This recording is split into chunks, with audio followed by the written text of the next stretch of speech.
Guys and girls, let's jump right into it. But first, this video is sponsored by... Nah, I'm just playing.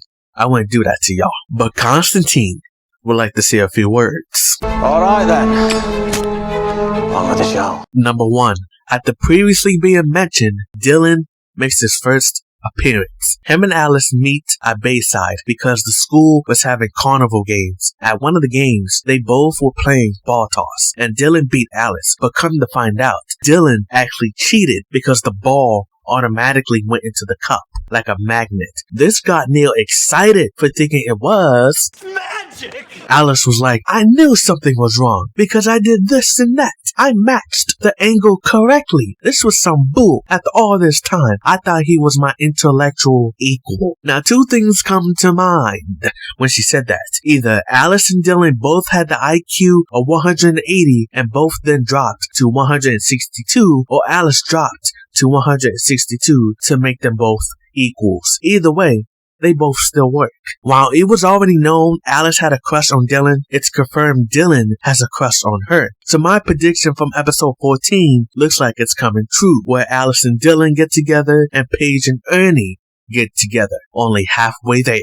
Number 2, I can't believe I'm saying this, but for the first time, I think Booker was not needed in an episode. For one, he was only in one location the whole episode. Booker met this girl named Zora, who was the older brother to Dylan. Now this thing coming to my mind, and I'm only bringing it up because the Ravens Home fandom page brought it up. How does Zora not know about Booker? Episode 8, New Kid. When they met, it could have been like this. I'm looking for Booker. That's me. Oh, so you're Booker, the new kid. Used to be new kid. However, does it really matter? It's a big school. Maybe his popularity never reached her. His whole thing during the episode was him thinking Zora wanted to get with him, but it was actually vice versa. All I'm gonna say is, if Booker and Cammy break up and he gets with Zora, I have a good idea for Cammy if that happens. Plus, it being a waste of time on Booker calling Cammy the one.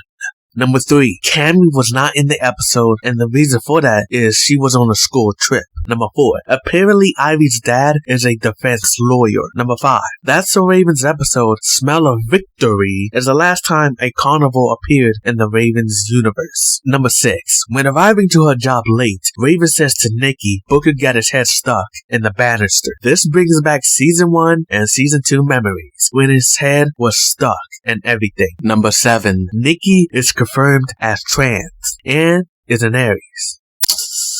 Okay. Number 8, Raven opens up her computer and had got a message from Donna Cabonna. Donna Cabonna?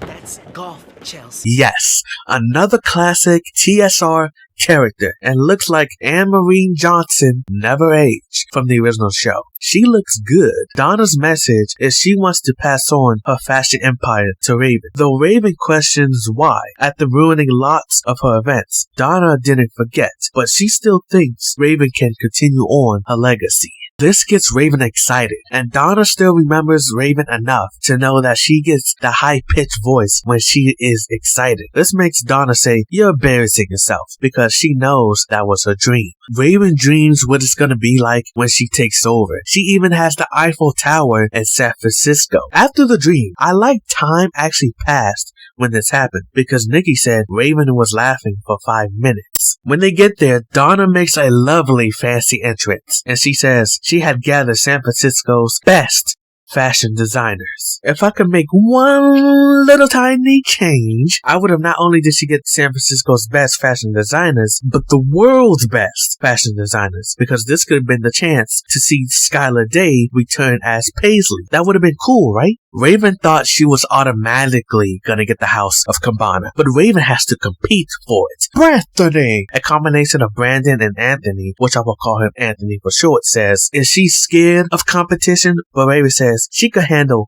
anything. Nikki interjects by saying, Except marriage. Zip it, Nikki. The running gag of Raven couldn't keep her marriage continues. Anthony and the other fashion designers are doing their designs, but Raven stops hers because she wants to build her own legacy. She doesn't want the house of Cabonna. She wants the house of Raven, or Raven's home. Raven then gets a vision about DC. Do not call me that. My bad. Even though I might do that in the future. Raven's vision about Donna is, she says, the only reason she did the whole find someone to take over her legacy was to actually steal people's designs. After the vision, Raven tells Nikki this, but says it's her guess. Raven realized she almost revealed she was psychic, and Nikki says, I know. If you were, you'd be way more successful. She has a point. If Raven trained her powers more, she could have. Anyway, they now teasing Nikki knowing. I hope she never, ever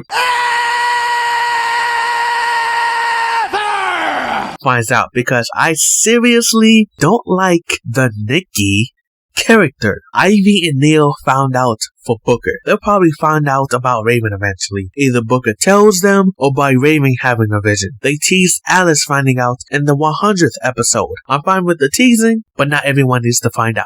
Raven dresses up as Mr. Giorgio, Donna's main investor, to get her to confess. And she does, to which makes all the designers leave. Donna finds out it was actually Raven, and Donna says she's going to ruin Raven's fashion design career, and Raven says make the best designer win. The episode ends with Anthony going to Mr. Giorgio's in a kitty costume, because when Raven was dressed as him, she told him to come there thinking he got a job. His security guards grab him and kick him to the curb. Anthony finds out this was Raven's doing all along. I expect Anthony and Heather too to return, though Anthony, if and when he meets Raven again, Anthony's on Heather 3. So wrapping up everything, I want to say, which I'm now deciding to, DC was referenced in the past, with the most recent being the 100th episode with Alana's dress. I really hate they made Donna Cabonna a villain. She wants to steal designs?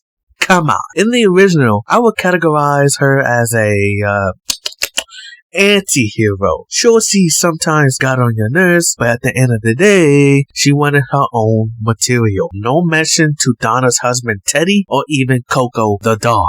Maybe those two reasons are why Donna is a villain now. Teddy's not with her, and Coco is dead. You know who also wasn't referenced?